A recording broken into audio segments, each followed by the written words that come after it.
All right. Welcome back to Snatch the Scotch. This is episode number 6. And I'm your host, Sophie Bona, and this is Katrina. And Katrina is a CrossFit coach. She is a massage therapist and a pretty big badass. Thanks. She can lift a lot of weights. Whoa, thanks, man. We used to lift back in the day, and she was very impressive. Back in the day. Yeah. So, so in this podcast, we want to talk about basic CrossFit lifestyle and also what you can do to succeed, be better at CrossFit.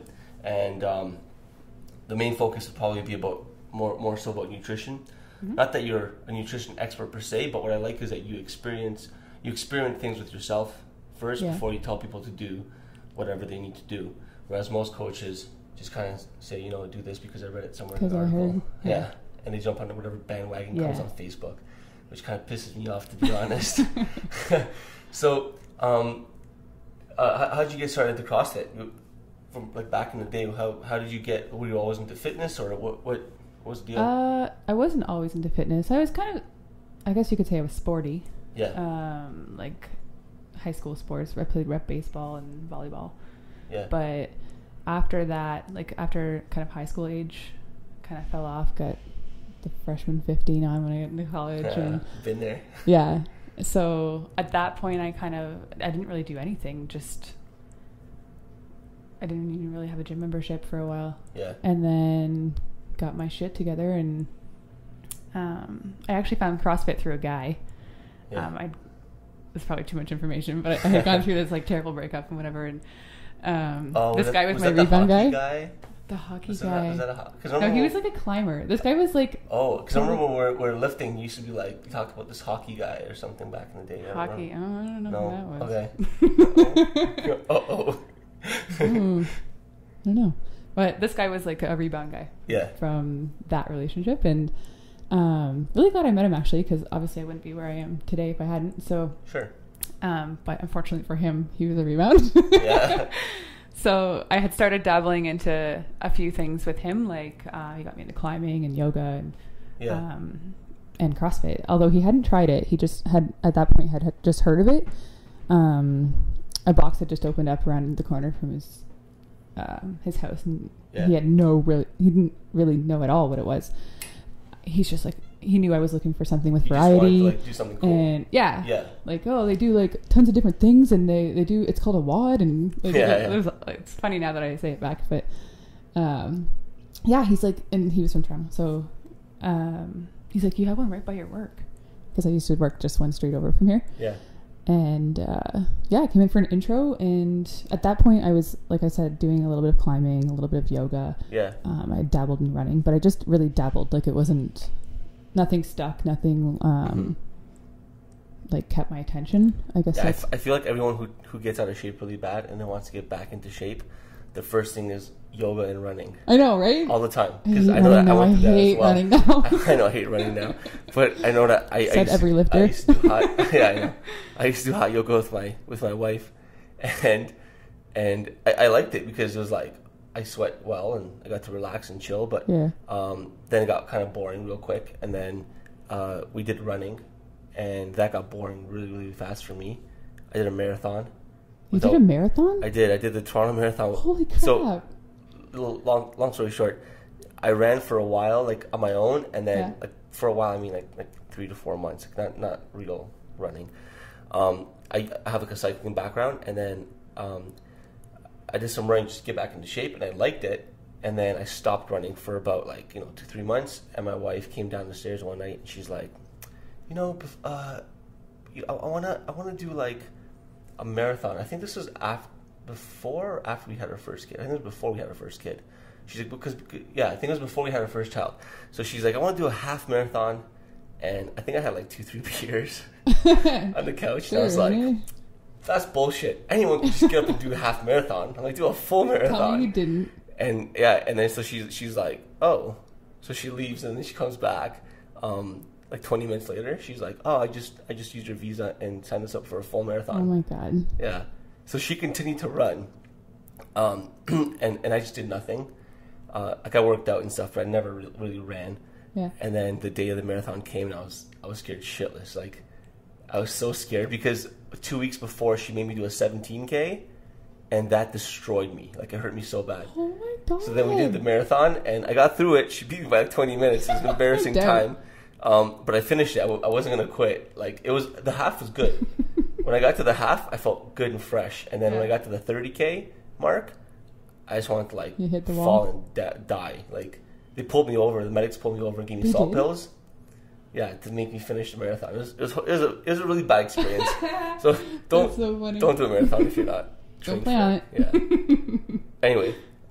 But what was the question anyways? So you got into fitness by running and yoga and climbing, and finally got to CrossFit, and then so you started at Newmarket when you got into CrossFit. Yeah, at the old location, and started out obviously as just a member. Met Michelle, she did my intro, and we're very good friends now. But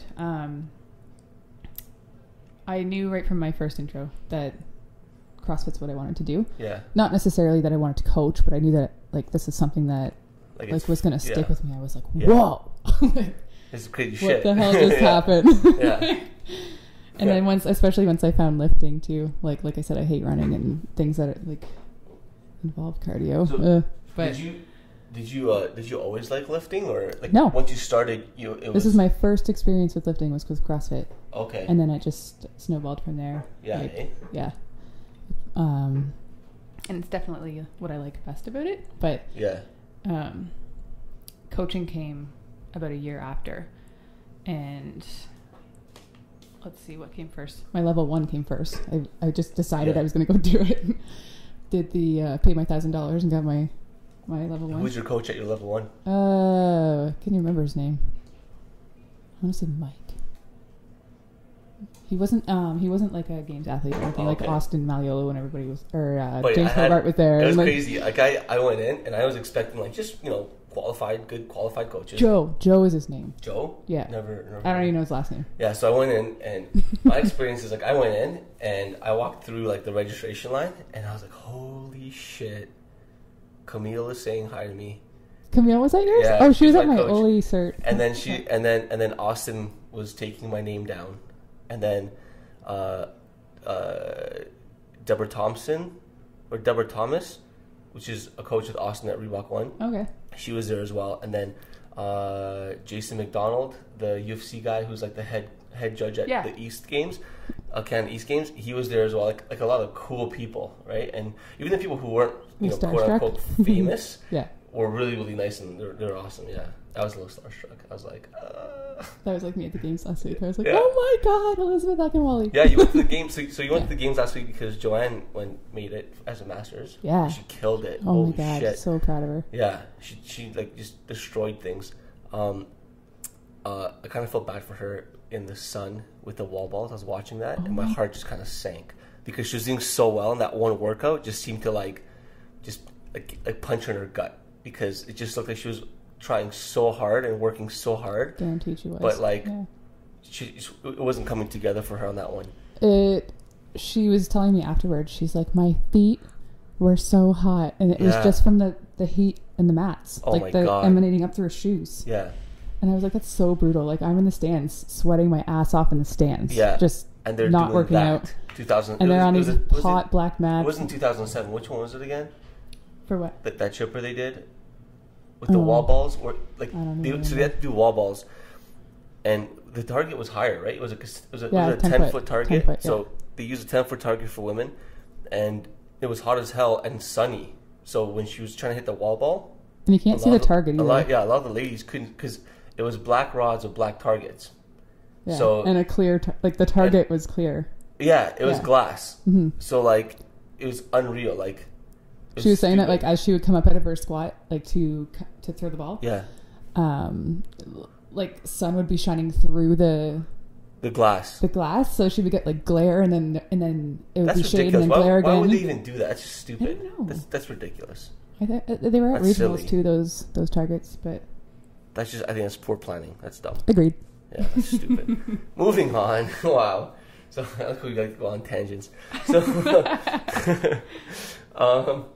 so I think a big part of achieving success in sport or CrossFit, in particular, is doing stuff that has nothing really to do with training all that much.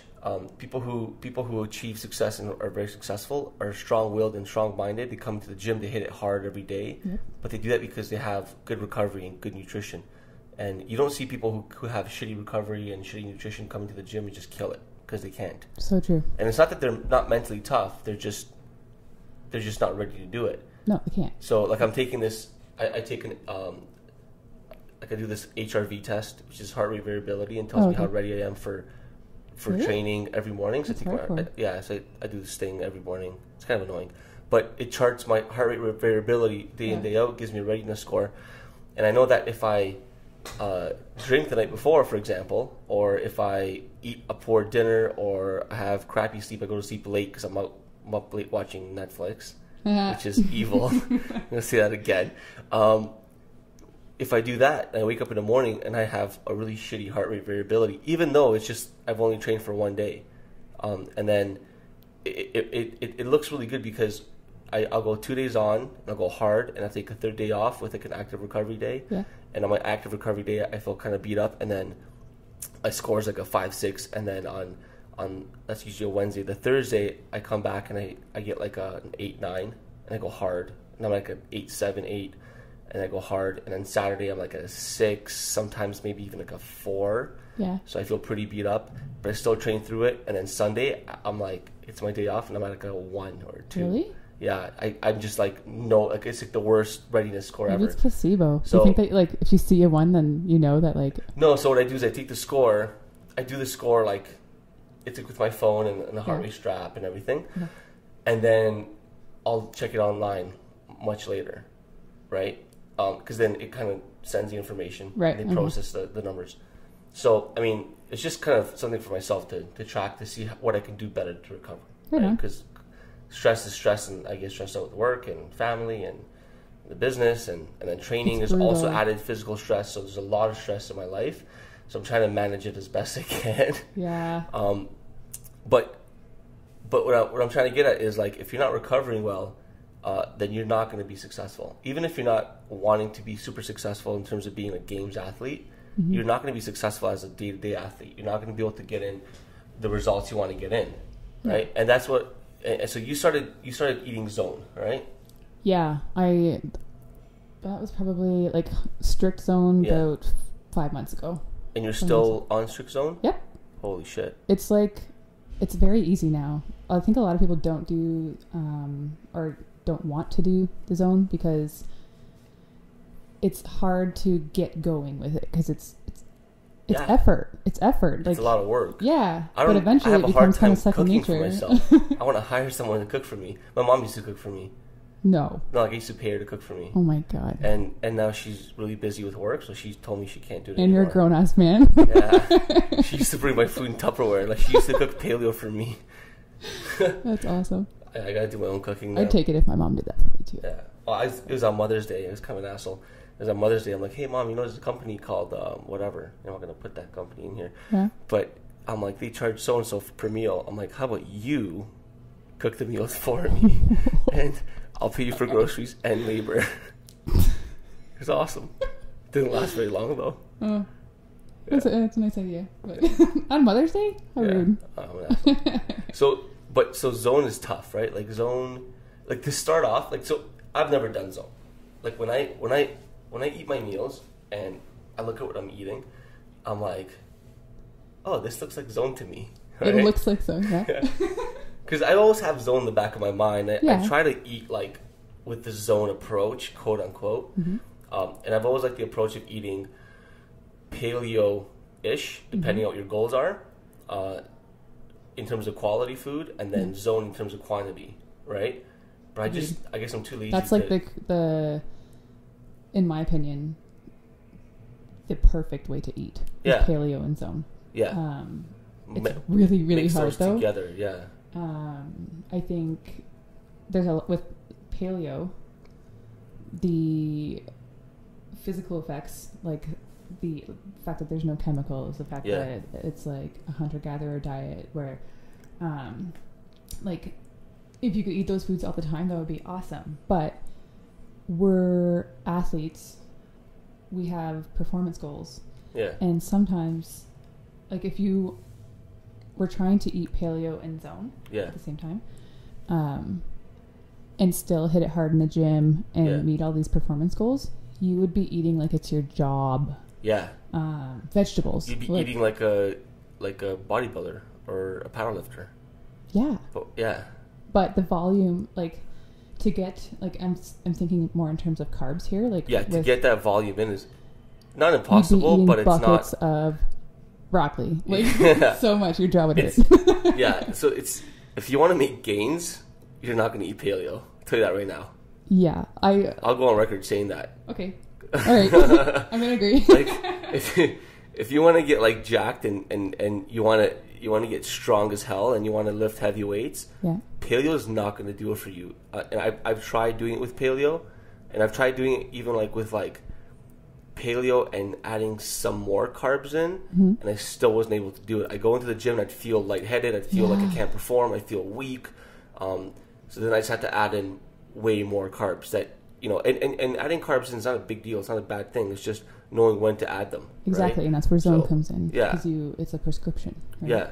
But, like, from personal experience with paleo, I was strict paleo for 2 years. Wow. And, yeah, I kind of had, like, an obsessive personality. For, like, a month. Oh, crap. Yeah, it's just my personality type, I guess. I'm like, yep. That's awesome. Like, it's like zero, like all or nothing for me. Which is why I'm 5 months on Zone now. But paleo very much agreed with my system. I had no digestive issues. I was barely ever sick. And I did have digestive issues earlier. Oh, you did? Okay. Yeah. And everything seemed to clear up with paleo, which is great. But then I got really into CrossFit and wanting to lift heavy and doing 2-a-days and 2-a-days in paleo. I don't know. Sorry. You could swear. It's okay. It was okay. It got to the point where I got injured, and I was. There was a time where I was like perpetually injured. Yeah. And it was so demotivating. Like, because you're weak, first of all, and I'm not recovering. And you're not recovering, but also I feel like. I said this over, I feel like a broken record. I'm going to say this on every single podcast, I think, from now till forever.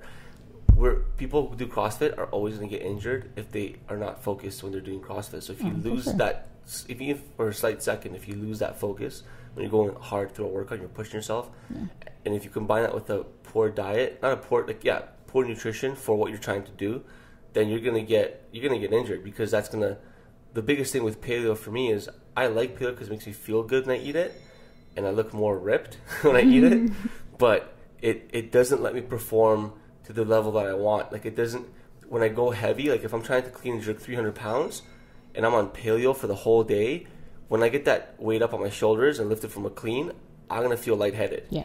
So that's what I don't like about it. Like, I don't know. I totally agree with you. Yeah. And everything I am saying here about nutrition is all based on my own experience. And like, well, specifically with Zone, I actually just finished, so it's good timing for this podcast. I did a seminar way back like 7 weeks ago. Okay. And then through this seminar, it was through this gym, I ran a challenge for 6 weeks, just so I could get some like evidence, or just for my own personal gain, and it's going to be beneficial for this podcast, because I had people like giving me data, cool. Journaling and telling me how they were feeling, and and so I found a lot from that challenge. Did you get the data back, or? Yeah. Oh, you did? Yeah. So what happened? So basically everybody went down, like, not weight-wise, not a huge change, which is normal. Yeah. Because most people are in some sort of, or some state of metabolic damage from not eating enough. Yeah. That's what everybody found, was that they were, like, I would get emails and people, like, having meetings with me saying, like, I can't eat this much food. Yeah. I'm going to get fat. Like, that's everybody's worry, especially women. I don't have that problem. I basically eat until I feel good and I'm done. Well, okay. So let's just, like, mostly women. Women, yeah. Women. Yeah, and some men. But they're always concerned with that number on the scale, and whether what I'm telling them to do, like, in the beginning, I don't think they really trusted me. Like, sure, I knew my stuff, but because they had done the seminar with me. They were given all the information and given the choice to do the challenge. But yeah, it was like kind of like therapy almost, where I had to like talk them off the ledge in terms of, because they were not allowed to look at the scale on the whole challenge, because I did not want them focusing on the numbers. It was all based on body fat percentage and performance. Like lean body mass. Yeah, right. That's where it should be. Yeah. So from people, stupid doctors. Yeah. BMI. No body mass index. I went to one of my doctors. This is like I think. I'm obese to my doctor. Yeah. Obese. Yeah, I went to my doctor like 6 years ago, and I was almost morbidly obese. I was like in the second level of obesity. Really? Yeah. Damn. And I was like, bro, I play university basketball. What do you mean I'm obese? I'm like a collegiate athlete. It's like, no, too much muscle mass is not healthy. So I changed doctors. Yeah. Moving on. Yeah, next. Yeah. So the thing with Zone is you got to weigh your food, and that could be a pain in the ass. I mean, how would you say people could do that with kids? Like I have 2 kids and a wife, and I'm trying to cook. Is it a pain in the butt to weigh your food? Like after you finish cooking it, or does it become second nature? Or? It does become second nature. I'm not gonna lie, it sucks at the beginning. Like I'm gonna say 2, maybe 3 weeks. You're gonna want to shoot yourself. Like, it's not like that. Well, wait. How long till it becomes second nature? Like a month? Yeah, a month. Okay. I'd say you can start eyeballing things because I think the most success with the Zone comes when you kind of treat it like, or you have to be okay with eating the same thing a lot. Yeah. If you want gourmet meals and you want variety every day, it's going to be a really difficult diet to follow. So for myself, the success comes from being prepared all the time. I do eat the same food a lot. Yeah. I'll switch it up, like usually week to week. I live with 2 other people, Ryan and Savannah, and they're doing it as well. Well, Ryan sometimes. Yeah. If he's not on the Baconators, but the 3 of us will pre-cook food. Like we'll decide. Okay, we always know we want chicken. You cook in bulk. A lot of bulk cooking, and then throw it in Tupperware, and then kind of just have. So, like for example, like you'll make like a meat, throw it in Tupperware, make your veggies, throw it in Tupperware, and kind of put the meal together and just warm it up. Yeah, exactly. You just it's like building. You're building a meal. Yeah. You're just grabbing. And that's the best way to do it. Whatever you're eating, whether it's Zone or Paleo, whatever. If you're not cooking in bulk and you want to eat a certain way, you're not going to succeed. No. Like, unless you go to McDonald's every day, then it's already done for you. But, but I mean, no, you're right. So, like, my biggest thing is, like, food prep. So, we have a fundamentals course in my gym. We teach people to prep, 2 hours a week. If they can prep 2 hours a week, they can save, like, 10 hours of cooking. Right? Yeah. And then just teach them to prep in Tupperware and, like, make a lot of stews. That's and a great. lot of, things like that you can kind of make in bulk. So, I mean... I don't know. At the same time, I think food should be enjoyed too. So, like, that's something I had to talk about with my challengers, because I stressed to them that they needed to start thinking about food as fuel, rather than tying emotion in. Not that they weren't allowed to have treats. You could, just as long as they got right back on track. And that's I think something about Zone that makes it, I'm going to say, more successful, and easier to follow. Like, if you cheat, it's not one of those diets where if you cheat once in the day, your day is ruined. Because you work on blocks. Yes. Right? And it's all about hormone balance. That's what it all boils down to. It's hormone balance and there's, an inflammation, keeping inflammation down through hormone balance. Okay. And you have the chance to create this harmony in your hormones at every single meal, every time you eat. So if you fuck up on one meal, you can just get right back on track at your next meal. Mm-hmm. Once that meal has been digested. What do you mean by get back on track? Like, you stop eating? Or do you eat the same meal you planned on eating your next meal? Or no, you just, like, usually when you're doing Zone, you'll know exactly what you're eating for the whole day. You'll have it planned out. So if you mess up on your lunch, and you had planned, say you ate like too many carbs, or you decided to eat all the French fries or whatever. And totally blew it. Yeah. You won't start thinking, oh, you know, I have to minus it from minus dinner. that extra from what I'm going to eat later. Yeah. No, because if you were to minus those carbs from your dinner, your dinner is no longer balanced. You're going to create an imbalance in fat, protein, and carbs. in the hormones. Okay. Right. It's all about insulin, glucagon, and cortisol. Like the ones that are responsible for fat storage or just storage in general, mobilization of nutrients, and cortisol, stress hormone, which you probably have tons of. Me? By the sounds of it. It's So, as I was saying, you have to get away from thinking about like calories, like failing. So like the whole life challenge, for example, that we did, you know, a lot of people do the whole life challenge. If you fail at like lunch, you kind of want to make it up at dinner. Yeah, it's not the same. It's not the same. It's not the same. Yeah. It's very scientific. Yeah. Like very scientific. So what resources would you recommend to people who want to start Zone? Besides like the Zone diet, like the Zone book by Dr. Sears, right? That's basically the one and only. I got it for $5 at a store down the street. You did? Yeah. Yeah. I got like one of the original. I think I got the second edition or something. You know the cafe on Main Street. There's a little cafe on Main Street, and there's like a Books Cafe. The Book Cafe. Oh my god! So I walked through there, and I just walked around, and I was like, "Oh, look, the Zone book." I went on a date with I picked it up for like $5. Did you? Yeah. Didn't work out. Didn't work out. No. Yeah. So when I looked at the Zone diet, at first it kind of confused me because the blocks were a little confusing. So when I explain blocks, because you get like you get fat and protein, you get fat and meats, but then there's also like a fat block and then a carb block and then a protein block, and then you want to make all three blocks equals one block. That's right. So it boils down to grams. So one block of protein is 7 grams of protein. Okay. Like if you were looking at a nutritional label, you could figure out how many blocks is in something from the store by looking at this label and doing the math. So 7 grams of protein is 1 block of protein. Carbohydrates is 9 grams, and fats are 1.5. So what you're asking about the fat in the meat, because it's not a gray area, but it's a common question, because there is fat in meat. Yeah. It's not included in the added fat. There's like 1 to 3 grams of fat in meat? Is that? 3. Yeah.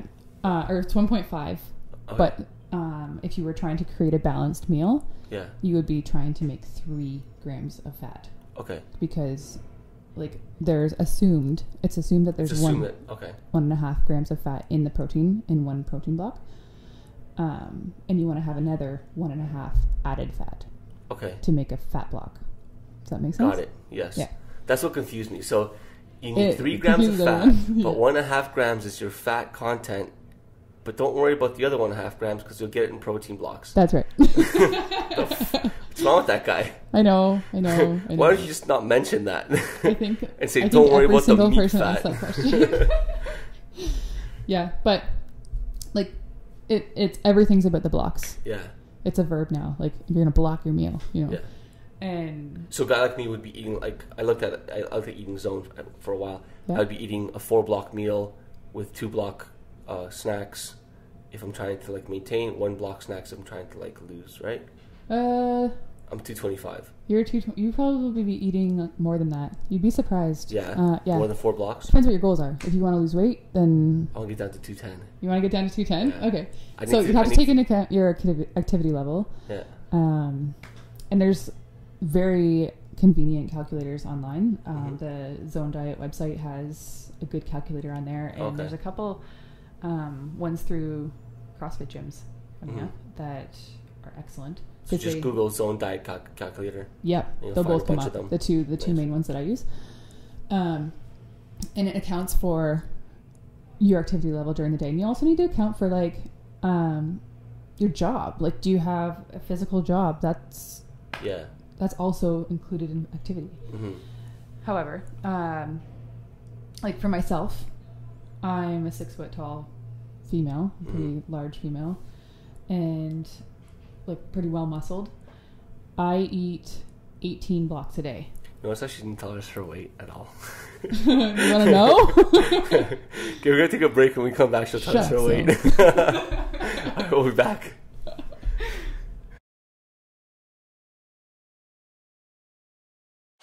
Hey, welcome back to Snatches and Scotch.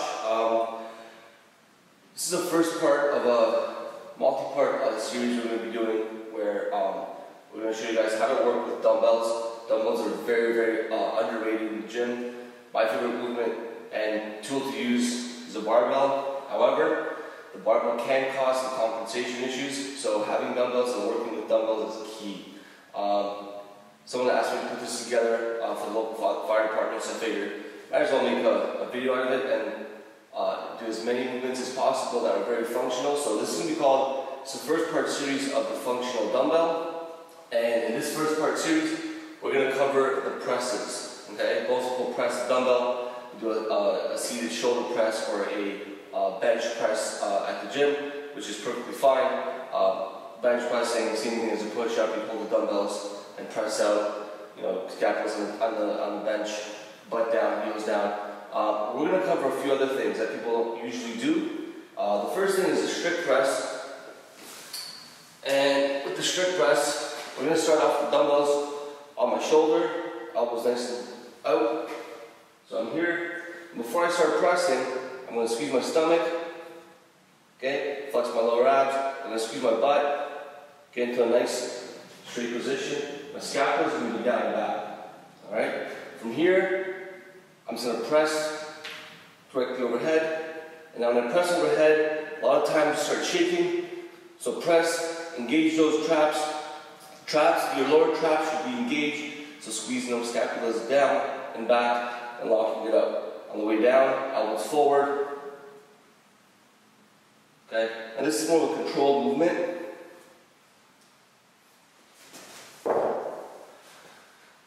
Good for building strength. Really a lot more isolated than anything else, but we do have to brace yourselves and stay tight. The second movement is a push press. I'm going to generate power from my legs and the core, and then I'm going to transfer that over to the dumbbell. Okay, a lot like the push press with the barbell. So we're going to start off with the dumbbells on the shoulder. I'm going to squeeze my stomach, squeeze my butt. I'm going to dip, knees out, and stay back on my heels. So from the side, knees out, stay back on my heels. What I don't want to do is dip forward. And the dumbbells are going to pull me forward. So stay in the same plane, down, and up. And up. Alright? Push press is nice. You can generate a lot of power, use heavier weight, and really work on that overhead stability. The last one we're going to cover is the push press. And the push press is a lot like the push jerk.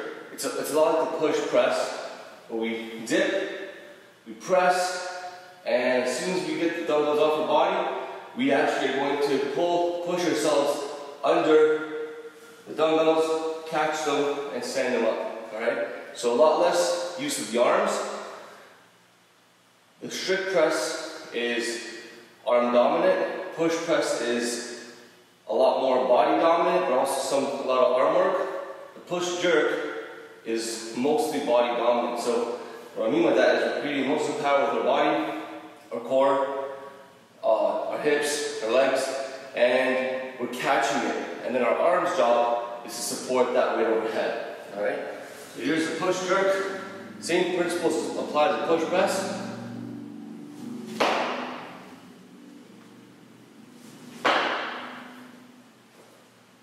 Side.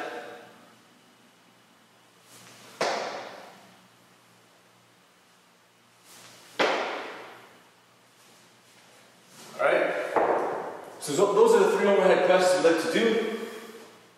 Another press you can do is a bench press, a bench, or a floor press if you don't have access to a bench.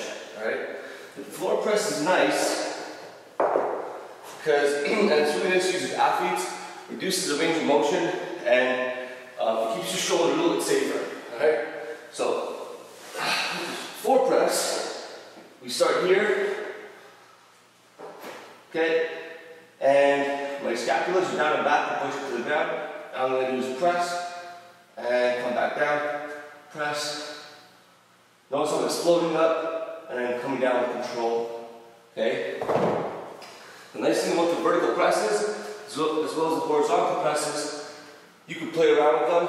You can do tempo pressing, which is 2-3 seconds up with the 2-3 second hold, 2-3 seconds down. You can play out the tempo as well. All right. So start using dumbbells when you're pressing, and your shoulders will thank you first.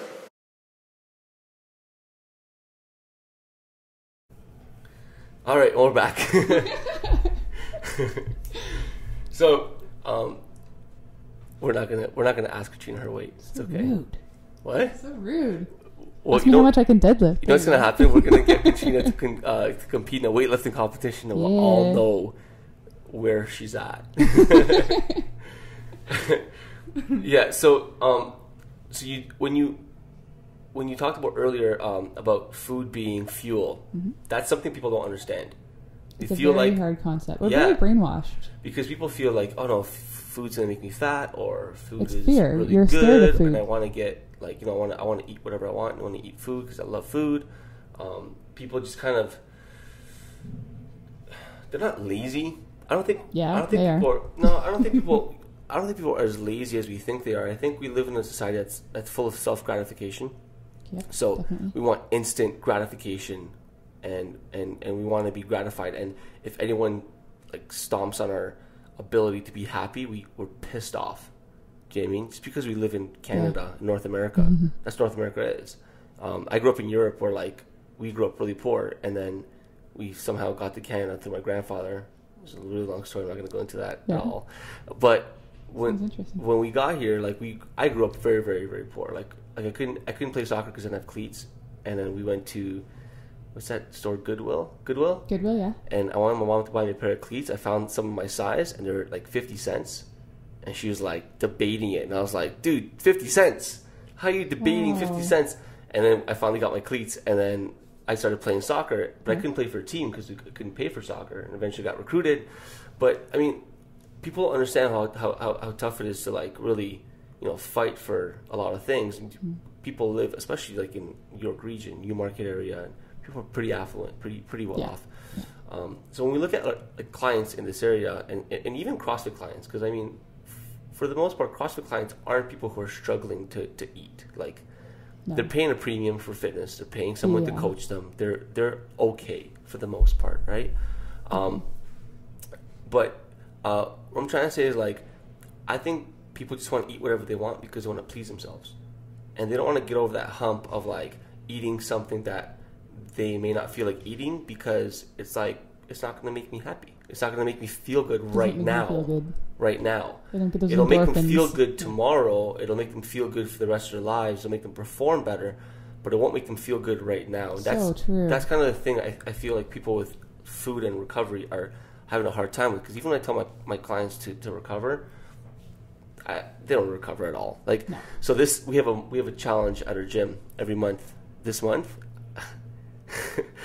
our challenge is get 7,000 sit-ups. Really? Outside of the WODs. Oh my god. Lisa Orsi, you're my hero. She did it? She did 7,050 sit-ups. Holy shit. Today's last day of the month. Wow. Pictures going up on Facebook tonight. But, yeah, she's amazing. Mom of 4 kids, I think. Right. But the challenge next month is going to be spend 10 minutes a day on mobility. So accumulate 350 minutes roughly. We're gonna go 350 minutes of mobility in the month of August. But and it's a chore. People are gonna have a chore because they want to get. That's a classic example of instant gratification. Yeah. Nobody wants to spend time on mobility because you don't see the instant results. It's painful, first of all. Well, that's yeah. And then you don't see results for at least a month, right? Yeah. If you're mobilizing every day, you'll see results in a month, right? But then people bitch and complain they can't overhead squat. Well, stop bitching and complaining. Just listen to me. Just do your shit. So, with with the zone diet, like people need to put that aside for a good month. Not suffer, but really put aside their instant gratification and commit to it for a month. Yeah. And then you're saying it's much easier after that. Definitely. You find foods that, or you start like feeling better for one thing. What I noticed with my own experience was that when I would go and have, and like it might have been on purpose or it might have been by accident, whether I had a cheat meal, but I would feel so horrible. You can tell when your meal isn't balanced, your body's different. Like you feel sluggish. Oh yeah. You feel like a space cadet almost. Like the messages going to your muscles are not like as clear as they were before. It's so strange, but you can totally feel when you have an unbalanced meal or imbalanced meal, whatever it is. Yeah. And then it's not just like training, it's like everyday life. Your work, your job, just being with your kids. Yeah. Yeah. And just think how that would translate, think how that would translate into the gym. Like trying to throw a heavy weight over your head, feeling like that, and you feel like that walking. Sorry. I'll put that here. Yeah. Yeah. So, what was the initial question? I got on a tangent there. So the benefits of zone. What kind of benefits do you see with zone? Because we look at we look at paleo, and when people do paleo, they feel better. They're not as bloated. They perform well. Usually, new people perform well. Yeah. The very similar benefits with zone. You can, like, I recommended to my challengers in the 6-week challenge not to consume gluten. Okay. I asked them, they didn't have to do paleo, but I recommended no gluten, so they could have rice and potatoes and things like that. I love potatoes. I know, me too. But that was one of the things that was noted in the feedback from people, was that there was way less bloating, digestive issues went down. Damn it, so if I do zone, I can't drink beer? There's gluten-free beer now. There is gluten-free beer. You can have cider. I hate cider. Really? Oh, God. Yeah, I can't do it. No. It was like an old school remedy that my grandma used to do. Is she put vinegar compress on my chest with potatoes, and that would suck out the fever, take my temperature down all the time when I was younger. Yeah. So that smell of vinegar, I can't even eat I can't even eat salad with vinegar, like the balsamic vinaigrette. So I'm so turned off. I try really hard to eat it, but it's not my favorite. Yeah, so cider, I can't do it. I can drink whiskey and scotch. I love scotch. Oh, clearly. But yeah, so like those types of benefits are very similar to paleo. Okay. In this challenge, of course, if zone doesn't discriminate in types of food, you can have anything. You think that's a bad thing or a good thing? I do think it's a bad thing. Why do you think it's a bad thing? Oh, I think it's a good thing. Good thing. Yeah. Some of the foods that they do allow, like the fact that they allow like candy and stuff like that. It's convenient too. Like people can still do zone and have a bit more convenience in paleo. Like paleo is great, but you got to make your own sauces, man. Yeah, like you can have whatever on zone. Yeah. And you don't have to feel bad about it. So if you have something that isn't paleo, it's comforting to see it on the list, you know, of okay foods, or like if it's on the list, it makes it like you're not being bad, so to speak. And you're probably more successful because when you get positive reinforcement from your list saying, you don't get down on yourself. You're doing a good job. It's okay. You keep it up. Right, as opposed to paleo, you're like, oh shit, you just had bread. Exactly. Oh man, you just had like a donut, and you throw your whole day away. Right? And if you screw up, it's like, oh. I know when I went on that like whole life challenge thing. If I screwed up for lunch, I was having 6 beers at dinner. No doubt. Because I was like, you and everyone else. Screw it, I'm done for the day. If it was zone, you'd be like, 0 points. You can totally account for it with zone. Yeah. So it's almost like. It's not okay to cheat, but you don't, the almost depressive effect isn't there. Yeah. And that's a big part of success too. Like when you're training people and when you're asking clients to eat certain ways, a big part of success is that mental mental game. Oh my if God, if they feel that like they're going to be successful and they're doing a good job, they're going to stick with it. If they feel that they're being crushed every day, they're not going to stick with it, right? That's why you see some CrossFit gyms, they will remain nameless, but they go and crush their clients like day in, day out, like they're freaking CrossFit Games athletes, and their clients are getting hurt, and they're not really, they're going to do well for the first couple of months, and then it's going to get injured, and then they're going to get depressed because they can't maintain that level of fitness, right? It's just silly. So, yeah. I think aside from that stuff, those benefits, the results type benefits of Zone, like most people that did my challenge wanted to lose weight. Yeah. It's not a weight loss diet. It's a byproduct of it, like of just eating well. It will happen. Well, sure, if you eat terrible, then it's gonna happen, but it isn't a primary goal. The primary goal is to, like I said before, maintain this hormone balance so that you're not storing extra, which makes it so that you will lose fat, but you will also gain muscle. Okay. Which is, I think, what makes it the best for our sport. Sure. Because we want to be lean. Yeah. So that we can do body weight movements, right? Absolutely.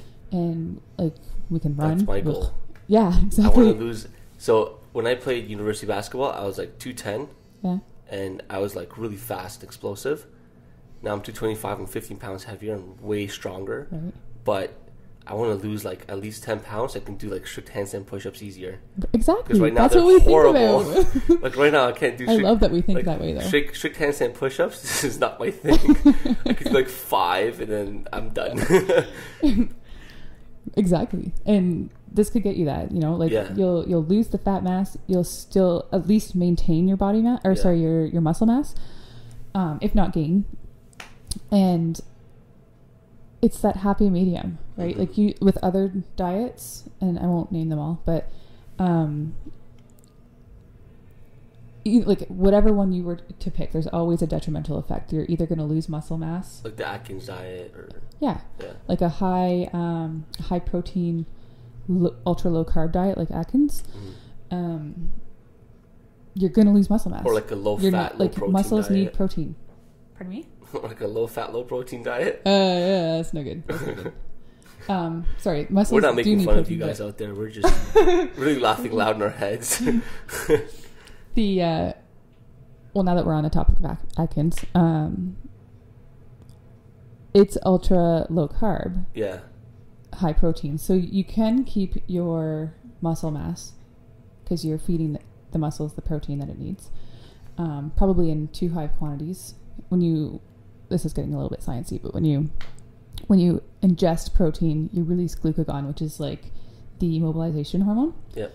And in high quantities, if you're not balanced with the insulin, so if you have excess glucagon through high levels of protein, you start to release cortisol, the stress hormone, which is responsible for belly fat. Yeah. And you want insulin because insulin is like the truck driver who drives your protein. You need some to your People muscles. Are scared of it. Yeah. You don't want insulin spikes. You want it to be at this nice steady, medium level, right? And in eating no carbs, like on an Atkins diet, you have no energy. Like you will not be able to do anything in the gym. Yeah. Right. So you won't, like in that sense, you won't be building muscle because you can't. Like you can't push hard. And then on the other end, if you have an ultra high, or sorry, not like a higher carb diet, lower protein, lower fat, so eating like low fat everything. Recover at all. No. Yeah. You're not building any muscle mass at all because you're not feeding the muscles the protein. Yeah. So like your whole body's gonna go into catabolic, and then you're gonna lose everything, and you get weak. But people are they're tricked almost into thinking that it's successful because they will lose weight on the scale. Yeah. But it's all muscle. And it's also water weight too. And water weight. People don't realize that when you go to paleo, your first 10 pounds in 1 week is like you're not bloated anymore. 9 pounds of water. You're not losing fat, guys. It's just water. Like that's how people do it when they wrestle and weightlift. they go into a sauna with a bodysuit. Exactly. And they lose like 10 pounds in 2 hours of water.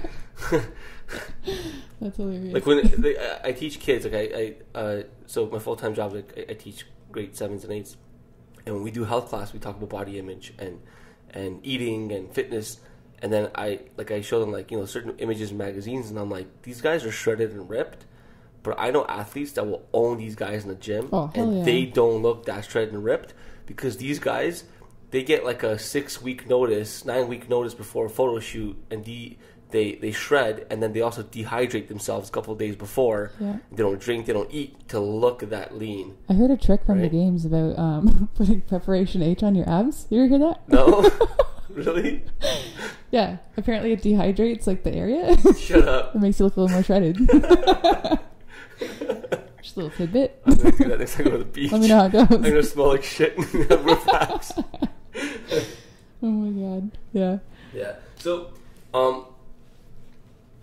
if you're on the zone diet, can you still like go out with friends and have a good time at restaurants? Like, can I go to Made in Mexico down the street, which is like an awesome Mexican place, and eat like what is it, chimichanga, and still be on zone? I mean, not like once in a while, like not all the time, but are you still able to do that, or do you no longer care to do stuff like that? You probably won't want to. You'll regret it after. As I was saying before about having that meal and feeling like total crap, and then you get back on track in your next meal. I'm not gonna lie, it's difficult to eat out and actually stay within your blocks. You can kind of like, I wouldn't recommend it in your first month. Yeah. Because you're not that good at eyeballing yet. But then if you go, I mean, like you go for a family like dinner or whatever, you're not gonna be an asshole and be like, no, I'm in the zone, I can't eat this shit. Just don't make it a habit. Like, as long as it's not all the time. Exactly. And you save money too by not going out. Oh, totally. Yeah. So much. People think eating healthy is expensive. No. That's garbage. Eating healthy is way cheaper. It's cheap. If you have like if you have a set out meal plan and you're eating well, you're not buying more than you need. You're not buying more than you need, and then you have you cook everything. You're not wasting food. You're not throwing out food. People throw out so much food all the time because they don't feel like eating it. Exactly. Right? Yeah. So yeah. So I would say like you can eat out, yes, but it can't be a regular thing. Yeah. Unless it's a restaurant that, like, if there's things on the menu that are clearly defined items, like a piece of chicken, broccoli, things that are mixed together, or like sauces, soups, things like that, where you don't know what's in it. Yeah. It's really hard unless you're going to be like, can I see the nutritional information on this item? And they're going to be like, okay. Like, but so then you're going to have to be that asshole, right? Yeah. And you don't want to do that. You don't want it to be that, like, so strict, I guess. But the last thing I want to talk about, just to wrap it up, is with the zone diet, can you do the 80-20 rule, where like you eat 100% zone 80% of the time, and then 20% of the time you kind of eat whatever you want that's outside of zone? Or because zone allows you to eat kind of whatever you want within the like, as long as you have the blocks set out?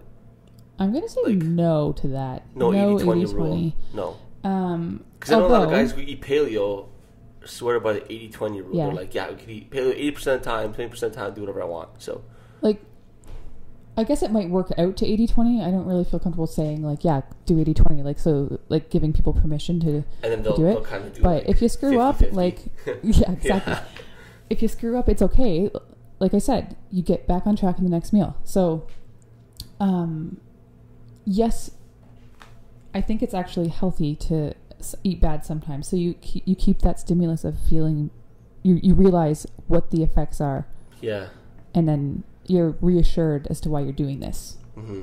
Right? I feel like crap when I eat that way. I'm never doing that again. You'll say never. Yeah. And then like a month later you'll do it again because you forget. Good. Right? It smells so good though. You're like, oh, that pizza smells good. Yeah. And then you'll eat it and you're like, oh yeah, I remember that. Okay. Yeah. So it might work out to 80-20. It's okay to cheat every now and then. Don't have that mind frame. Like, again, it's that mindset that's gonna allow you to be successful or fail. So like if you have the mindset of saying, I'm gonna go full zone, then just go full zone. Just go full zone. And then kind of ride the wave and see what happens. Yeah. Don't have the mindset of saying, I'm gonna go 80% zone and eat 20%, eat whatever the hell I want. No. Go commit. Can you drink scotch during zone? Yep. You can have 1 ounce of scotch for 1 block of carbs. Like a full carb meal? You can block it. Like the thing with that is though, like you can't just drink by itself. Like you can't just sit there and drink scotch. I drink some scotch and eat some almonds. And you need some protein. And I'll have a can of tuna. There you go. Dinner. It's blocked. and it's serious. Like it sounds funny, but that's blocked. I actually might give Zone a try now. Really? Yeah, I want to try it out. Want me to help you out? I have a scale and everything. Yeah, sure. What do you? If you have, like, I can just like. Do you need like recipes, or what do you have? Oh, like, I'm not gonna give you recipes. What do you have in store? What do you mean? Well, I can help you figure out what your requirements are. Yeah. Like you were like, I think you might be undershooting how much you might need to eat. Maybe like you were saying 5-6 blocks meals. Probably 5 block meals for sure. Yeah. Given that you're a weightlifter, like that's. Like I want to lose weight. I want to lose 10 pounds over 6 months. So I don't want to lose like weight that's right fair. now. That's fair. But I had people like on but I my still want to get challenges. stronger while I'm losing weight. I don't want to like sacrifice my performance. Exactly. This is gonna be perfect. Like for you. I don't care if I'm a little chubby and I have no lower 6-pack. Like I have a 4-pack right now. Yeah. I don't care if acceptable. I don't care if I have like I don't have a 6-pack. I couldn't care less as long as my squat's going up. Yeah, for sure. And what I've been doing here actually is menu planning. So okay. You can sit down. Menu planning? Yeah. Like some people don't like that part. They think, oh, it's too hard, and that's where the laziness comes in for people. So I'll just get people to. It's usually through email, or if they want to sit down with me, they can. But usually it's easier by email, and then. So how do you do that? What do you do for that? Oh, I ask them a series of questions like likes and dislikes, how often they work out, when they work out, so I can like time it for them, and then I make them a meal plan based on their block allotment. Yeah.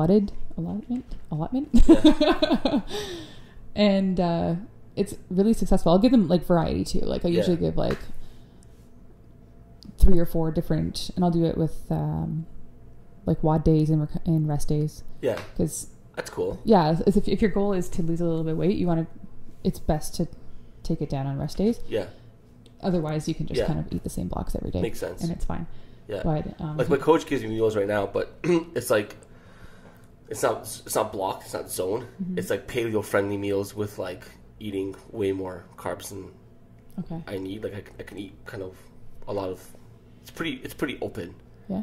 But it's I get recipes and get like a lot of advice and stuff. But zone sounds kind of fun. Well, you could take that sounds good. That menu plan and you could block that. You just change the quantities, right? You could take what he's prescribed for you in the menu and just like change the quantity so that it's block amounts. That's cool. Right. So it can be the same foods. So do you do this on the side then? Like do you, yeah? Do you have a website?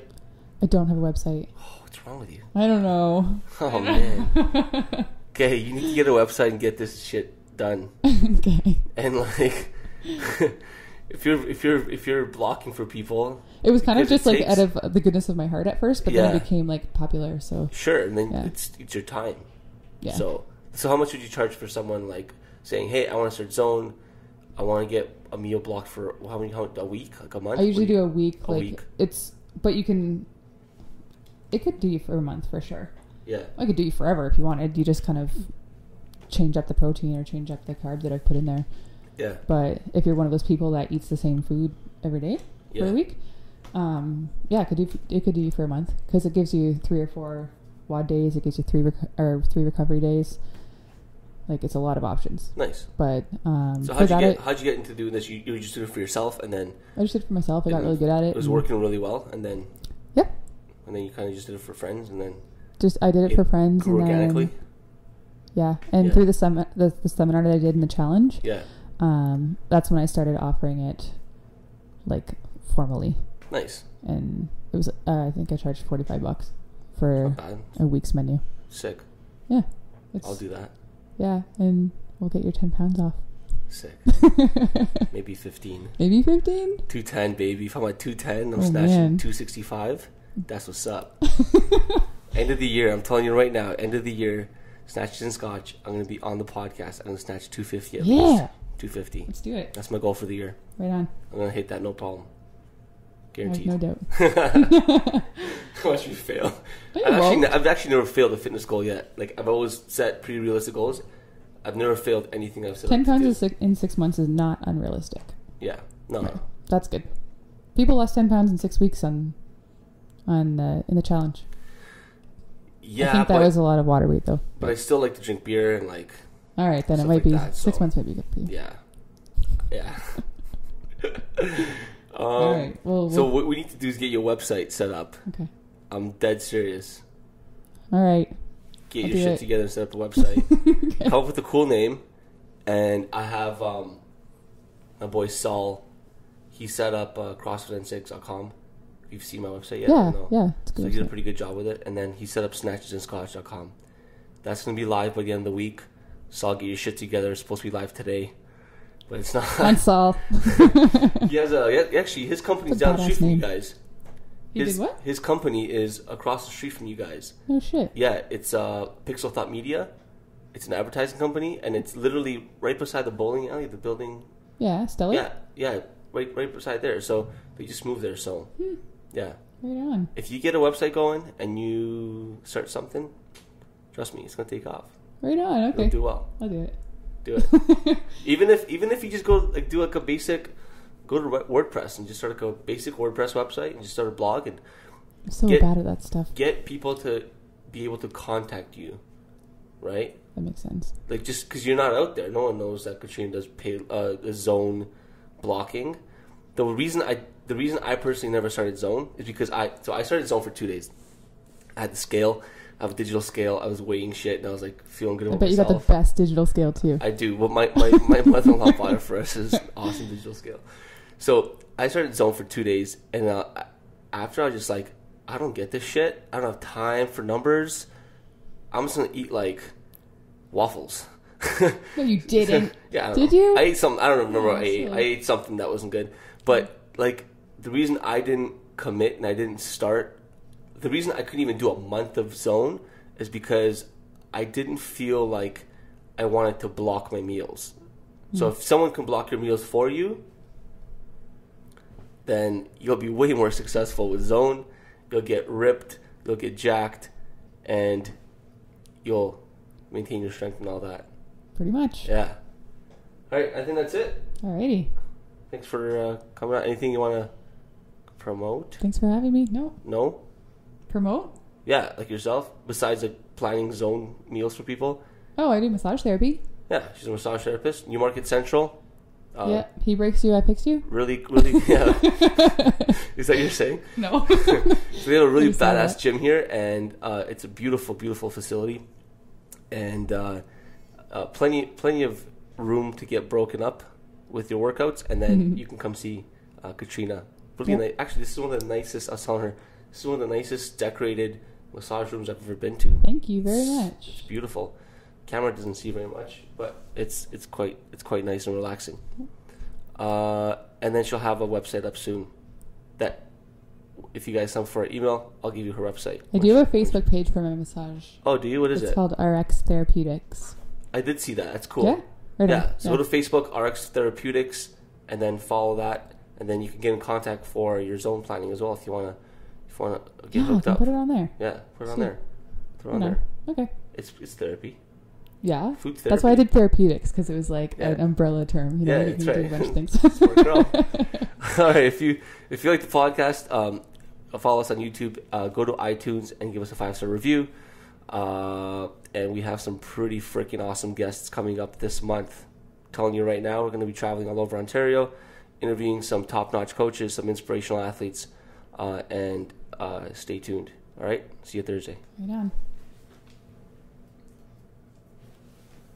Oh, that was fun. That was fun. I like that.